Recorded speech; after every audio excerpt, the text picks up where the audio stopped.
right, welcome back to the broadcast. We continue with the program Daybreak it is, and we just want to shift gears a little bit and talk about the safety of our buildings. And this comes amidst concern about the surge in the number of buildings that keep collapsing and end up risking lives. We've lost some people, quite a number of people actually, with some buildings collapsing, with certain areas in the country being now considered as the hotspot for collapsed buildings in the country, citing key among them Kiambu County. We'll be talking about this and why Kiambu County and what are some of the things that need to be done to ensure safety of buildings. I have in studio with me Engineer Shama Kiteme. Thank you for creating time for us. He's from the Institution of Engineers of Kenya. We appreciate your time once again. Excellent. And we just want to talk about, the safety of buildings in our country and the standards that needs to be adhered to. And let's begin straight away by you just give us a general overview of some of the issues you have observed that concern you as an engineer, especially in the context of the number of buildings that have collapsed in the recent past. Thank you very much. My name is Engineer Shama Kiteme, like you heard. I'm the Honored Secretary, Institution of Engineers of Kenya. I am a practicing civil structural engineer, and that tells you that I design the buildings as a structural engineer. Now, I think the better way to capture this is through the statistics. I mean, from 1996, we have had over 200 buildings, 60 buildings collapsing. Out of this, we've lost about 200 people, and the financial cost to the country is, close to 3 billion. Mm-hmm. And those statistics are not interesting. Granted that we understand the other jurisdictions, they don't understand collapse of buildings because of the systems and the processes they have in place. To compound this, actually, there has been an effort by National Building Inspectorate to look at the existing buildings. And they carried out investigations about 15,000 buildings in total. And 15% are safe, and about 8% are fair. But the rest are not safe. Which are majority? Which are the majority? Yeah. So to say the problem is huge is an understatement. Mm-hmm. But the question is, what are the issues that we find? We get the opportunity to go to the sites every time there's a collapse. Mm-hmm. We're in the industry, we understand the processes and all that. But basically, the issues that cause the buildings to collapse boil down to a few human-induced factors. Mm-hmm. These are actions of omission by players. And this boils down to poor materials, construction materials, a poor design, structural design. You may engage quacks to do design for you. Then we have, poor curing of concrete, for instance. Sometimes it is geotechnical aspects, the foundation aspects of the building. And so you construct the building, the foundation is not stable, you don't do the right processes to construct the building, you don't follow the design. But key to this is engagement of professionals and very important structural engineers. Right. But then whose fault is it? Because from my understanding, there are procedures and standards that have to be met before a building is put up. I mean, whose fault is it then? Well, it's a debate. But from where I see it, and having been involved in this process, and as a practitioner, I can tell you, he who pays the piper calls the tune. A very key player in building safety is the developer. He's the one who has the vision of what he wants to do. He's the one who seeks to have the designs and even take them to approval. Now, the situation is that many developers want professionals to make sure their buildings are approved for construction to commence. Beyond that, they discard the professionals. They don't retain the professionals, the structural engineer, to make sure the construction, follows the designs. We design buildings for safety, functionality, economy, and sustainability and other aspects. if you do not retain the professional structural engineer to ensure that the concrete mix is done right, to ensure proper curing is done right, to ensure that there's material testing to make sure there is a conformance between what is done on site and the design, your building is a candidate for collapsing. So does it mean then that the checks end at the approval stage, that the institutions that are checking the quality and the standards of these buildings, their mandate ends at the approval? Once they approve the building, then they are no longer responsible for what happens? Certainly not, but I know what you are leading to. Yeah. You are leading to the kind of conversation that we are asking ourselves. Who are the players and what roles they are playing, just, besides the developer? Yeah. Because there is a law. The normal process is that when the developer has a dream of the building that he wants to do, they get it designed by the consultants. These are architects, structural engineers, and the team. Then they submit it for approval at the county planning offices. When it is approved, and of course you have the permit from a national construction authority, now you can continue with the construction. It is expected that at different times there's going to be inspection from authorities, NCA being one of them, and planning authorities and counties being one of them. So yes, there's also an institutional failure. Maybe capacity, because I know many counties do not have registered and licensed structural engineers with capacity to inspect and carry out quality checks on the buildings as continue. But also when we have NCA checking, for instance, the enforcement is lacking. You have a building marked X, then the developer continues to construct because somehow they can dodge the law and all that. So it boils down to bad manners, lack of enforcement, and of course, this unending, desire to cheat the systems and processes we have in place. Just out of curiosity, a few days ago, there was a building in Thindigua where more than 200 people were asked to vacate. Absolutely. There were 40 units. It was a 4-story building. It is a building that has had no issues since 2014, from my understanding. It was cleared, it was built, it has stood tall for all those years. Then suddenly, cracks and people asked to vacate. What could have happened in such a scenario? Now, I will be careful not to say I have a full understanding of the process and what happened. We had some of our senior colleagues go to the site and see. We saw in the media some jacking up and of the building and all that. But I must laud the processes that led into identification of the cracks and the fact the building is unsafe and evacuation, because safety is very key. And so we must laud the process to that effect. Now, as to what might have happened, you do not only want to design the building and make sure that it is designed by the right people, construction follows the quality standards. There's also an aspect we call maintenance of buildings, because we design buildings for a lifespan of 50 years based on our standards, Euro codes. But within that period, you need to maintain it. You need to put it to the right use. You don't want to design a residential building and you convert it to church, because the loading profile are different. In a church, you're dancing and all that. But other aspects come in. For instance, what is happening in the neighborhood?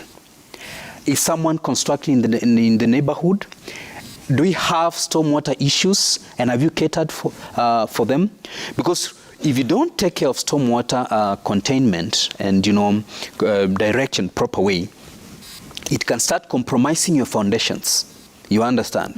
Whatever is happening in the neighborhood can also affect your building. They can, mishandle the foundations and all that. For example, you have a building here, your neighbor building in the adjacent plot, and then they do deep excavations. They don't prop the foundations. Your building is subject to cave-in and fail.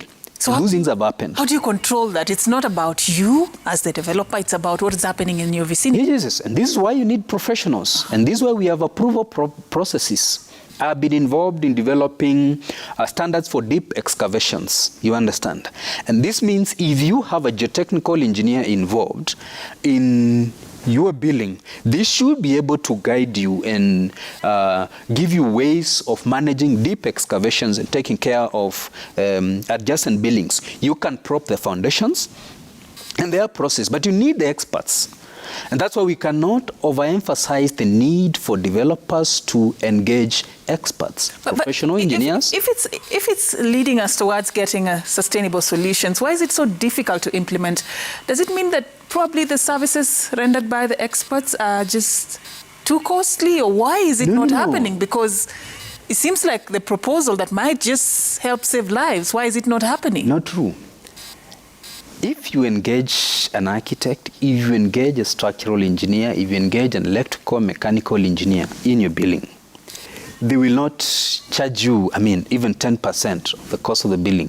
Of course, we have scale of fees that guides us, but it's meager compared to the investment you're putting in and what you're saving by engaging them. Of course, the opportunity cost is not engaging them, but then we are seeing buildings, 3 billion worth of investments lost. So what you're saying is that it is not costly to engage professionals. It is the right thing to do. And professionals are even willing and open to negotiate, although there is a scale of fees and all that. So the problem is still wanting to cut corners. And I hazard also to say, we have been developing the building code, the last version 2022. The existing building code was done in 1968. Mm-hmm. It's already overtaken by so many things. Even the units are in inches and feet. We since left imperial units into metric units and size standards, meters and all that.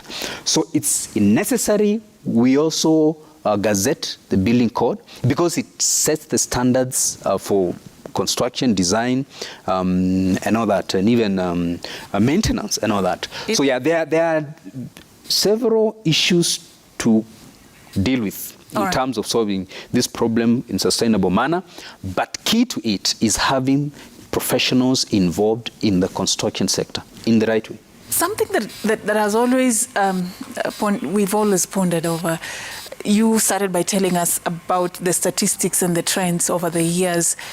One of the areas that has been ranked as the hotspot for collapsed buildings seems to be Kiambu County. Mm-hmm. There are so many buildings that in a span of, like a gap of a few months, another building has collapsed. A gap of a few months, you see another building has collapsed.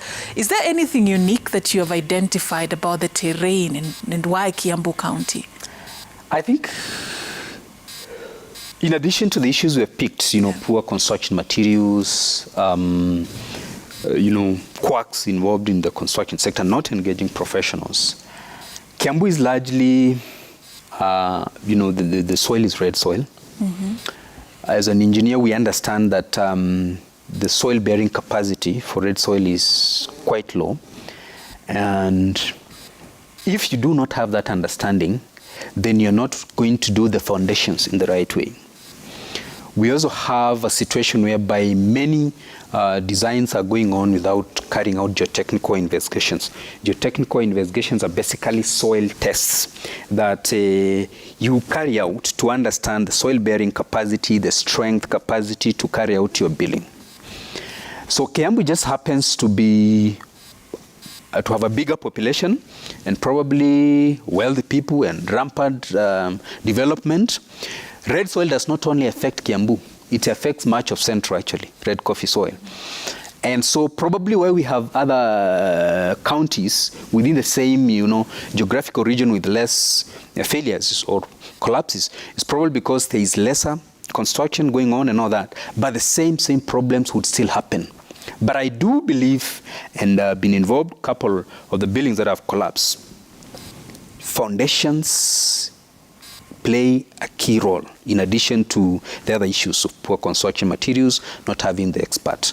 And that's why we have encouraged, and we have even stressed in the building code that we are proposing that is gazetted, that geotechnical tests, geotechnical investigations report becomes part of the reports that you should submit when you are submitting your building for approval, because then it's the prima facie evidence that geotechnical investigations have been carried out.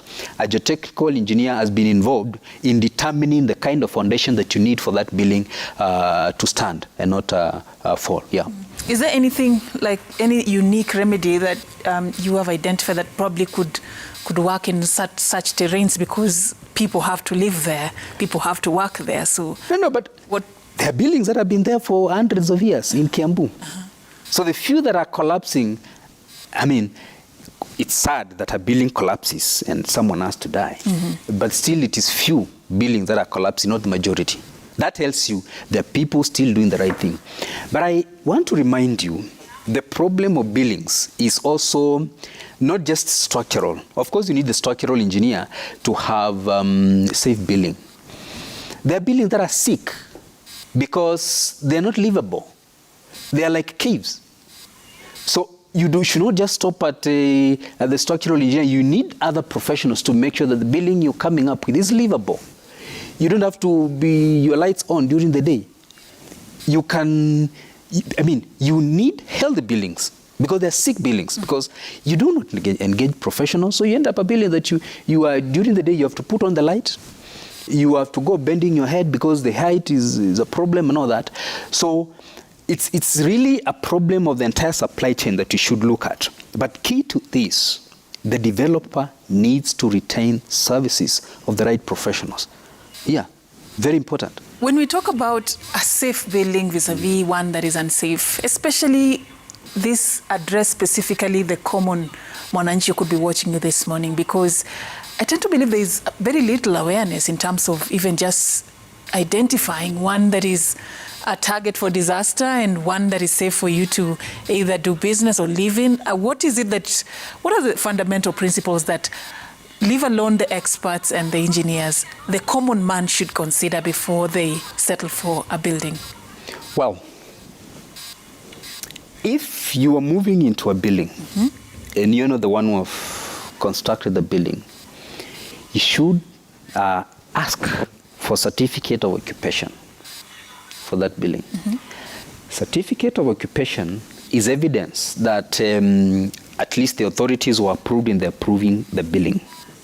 It is evidence that professionals were involved, there were inspections, and then at the end, there was a certification process that says this building is safe for occupation. That's very important. Of course, there are other issues. If you're in a building and you can see cracks, you have been staying in a building and all of a sudden the windows, it's difficult to close the windows, it's difficult to close the doors, it tells you there are movements and you should be worried. You should ask for an opinion. If you can't close the windows, absolutely, the doors properly. You have been staying in a building, it has been okay. Then all of a sudden, it is difficult to close the door. It's difficult to close the windows. It tells you there are movements. You need to check. Of course, cracks are the most glaring. But does any crack mean the building is collapsing? Not necessarily. There are cracks that are. Of course, you need an expert to assess. I've assessed so many of these. There are cracks that are not material structurally. You can live with. But there are cracks that are they are worth investigating to ascertain that the building is still safe. But you need a structural engineer to assess and tell you that whatever type of cracks you're seeing, you can live with, and what remedies you need to do and all that. So basically, there are telltale signs for a building that is unsafe. And if you have a building and you have not even taken care of storm management or conveyance and all that and disposal, you are likely to have the storm water starting to compromise the foundation of the building, for instance. If you're in a building and you can see there are cracks and they're developing and they were not there yesterday and they're here today, it's a reason to be worried and start asking, and it's good to get an opinion. It's good to send a notification to NCA, NBI, the authorities that can come and inspect and ascertain and advise on the way forward. But the mere fact that an investigation has been carried out by NBI and over 72% of buildings that we have are unsafe should worry all of us to start changing our behavior towards. But when we have such numbers, though, of buildings that are unsafe, that are making up the majority of the buildings that we have, what do we do with those numbers? Well, what is happening now that we know that? Well, as an expert, I'll tell you, we have remedies depending on the assessment done. When we carry out an assessment, we will tell you if the building is safe and if it is not safe. And if it is unsafe, what is the degree? And what remedies do you have? You can carry out retrofitting of a building if the situation is not very bad. If the situation is terrible, you have no option but to bring it down, because really safety is very important of the occupants and all that. But then again, like we said, you need to involve people who understand so that they can advise on what remedies you have and what the course of action you should be able to take. Talking about course of action, when we started, you gave us some breakdown of statistics of the number of buildings that have collapsed and people who've lost their lives, approximating the loss of life to about 200 lives. Absolutely. Is it 1996? From 1996 up to now. We had the Sunbeam collapse in 1996. Yeah. And what is interesting is that efforts were started to arrest the collapse of buildings since then. Efforts are still ongoing up to now. Exactly my point, because I want to understand, do those numbers match the convictions that we have secured, the people who've been found culpable? Do we have like a good ratio of the number of cases vis-a-vis those who have been found culpable and action has been taken against them, to send a very strong message that it's not business as usual in this sector? Obviously not. And this country is very litigious. Every other day we like litigation. And to be fair, processes have been commenced because they are laws, whether criminal or otherwise. We're still commencing from 1996. Well, what started in 1996 was an effort to update our building code. I told you it was done in 1968. We need to update it. And the process is not yet complete. It's not yet gazetted. But there has been an attempt at prosecution. Of course, injunctions and all that, and people's rights and all that, so convictions might be very few. But you know, justice can also be restorative, not necessarily retributive. Why don't we take an angle of preventing as opposed to reacting? And this is where we can save life and investments, making sure we do the right thing. There are laws, yes. And enforcement is another conversation altogether. But for me, what we need to do is to make sure that we prevent. And what we are doing, even as IEK, Institution of Engineers of Kenya, we have gone out to engage public players, we have engaged the private sector in educating on the need to have structural engineers, mechanical, electrical engineers to make sure the buildings are safe. Because safety is not only structurally. If you have a building and the electrical wiring is horrible, you're going to have short circuits, you're going to have shocks, and people are going to die there. If you have a building that it's not livable because of heating, ventilation, air conditioning, you have a building that is also not livable. So we also need mechanical and electrical engineers. And so basically, we should be looking at more preventive measures as opposed to reactive measures, because like I've said, you will get someone, developer, take them to court, there will be court injunctions, litigation is a very long process, and that's why probably you have seen very few convictions. All right. Yeah. I also want to know something about the difference between when it's dry and when it's rainy, because when it is a rainy season, that's when we see the number of buildings that are collapsing also surging. Is there something we should read from that as well? Well, we build on soil. And soil properties are very much affected by moisture conditions and levels, percentage. Matter of fact, we manage or we manipulate properties of soil as a material through addition of percentage of water content. We add additions like lime and cement to manipulate properties of soil. But in a rainy season, you're likely to have moisture content in soil increasing, and increase in moisture content affects what we call its properties.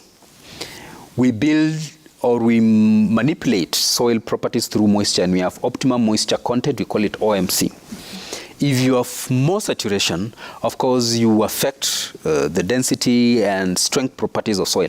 So yes, it's probable during the rainy season, the soil properties are affected by moisture percentage of moisture, but rain aspects that also affect soil is erosion. When we have storm water affecting foundations and all that, and erosion and all that, that can also cause collapse and all that, of course. And that's why you need to think about stormwater containment measures every time you're doing your building. So yes, so there is that relationship. But when you do your building well and you involve the professional that, you're able to get the foundations right, stormwater containment measures right, and your buildings are going to last for all the seasons. We have buildings that are signature buildings for hundreds of years. Yeah, true. Yeah. All right, so we've run out of time for this conversation, unfortunately, but just final question. Does it mean that every building, for example, that one in Thindigua, has to go down once it's declared unsafe, or there are in certain scenarios where it doesn't necessarily have to be brought down? Have you experienced any such case? You don't have to bring every building down. Okay. You don't have to. Okay. The thing is, you have to get study and assessment done by the experts, structural engineers. They'll be able to assess the situation, and they'll be able to respond to case by case. Responding can mean retrofitting the building. That means strengthening it. You jacket and all that. We do a couple of things to strengthen the building. I'll surprise you that when cooperative building was hit by bomb blast in 1998, we had structural engineers come in and do a little bit of work and clear the building, and it is lasting up to today. So yes, you do not have to bring down all the buildings. You can retrofit, and it will remain standing. But there are buildings that certainly have to come down. Right. Because really we have to save life, and we have to be careful about protecting lives, and building collapsing and people dying in them. All right, thank you so much, Engineer Shama Kiteme. We appreciate your time this morning for just shedding light on the basics that we need to know when it comes to the safety of our buildings. Did you know that you need to obtain a certificate of occupation? Correct. Yeah, did you know that? In case you want to live in any building or buy it, but many people who live in those buildings you rent or you buy, you have to obtain Please demand it. a certificate of occupation just to see whether it meets the safety standards. Did you know that? Think about it. That is one thing we've learned this morning from the engineer himself. And that is how we wrap it up right here on Daybreak, but it continues. Willis Raburu is coming up next. Of course, discussing matters cybersecurity this morning, a conversation that you should definitely stay on for. My name is Safina Chengouma. Thank you so much for watching. Have a lovely morning.